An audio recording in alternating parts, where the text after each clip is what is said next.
business tip wano mu Bwakedde mpulira. Aliko china na mnana kateze mnana chabasa. Olwalero tutunuulira kintu kimu BINKWASE. Ng'otegedde ky'oyagala okuzimba n'otuula wansi n'obalirira n'okola ebibalo n'okizuula nti by'olina bimala, agamba nti BINKWASE. Abantu bangi basaba Katonda omukisa, ayi Mukama mpa omukisa. Naye babuuza omukisa gw'oyagala, oyagala gwaki? Osaba Katonda abeeko kyakuwa, naye akuwa eki? Oyagala abeeko waakutuusa, akutuuseewa?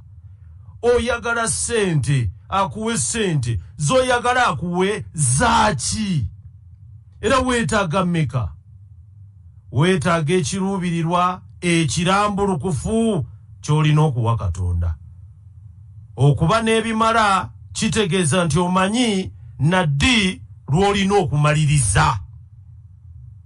Katonda atusuubiza okutuwa ebikira ku ebyo byonna bye tulowooza, naye oteekwa okubaako w'otandikira. Mu bulamu weetaaga okusibamu ne weetunuulira, olwo n'otandika okulowooza. Weeyigiriza okuggyako essimu yo, olw'olumu n'ogiggyako. Vira TV, ivire. Vaako awo wooli we bakubira embeekuulo. Segulira abakumanyi, sooka baviiremu, weetaaga some time alone.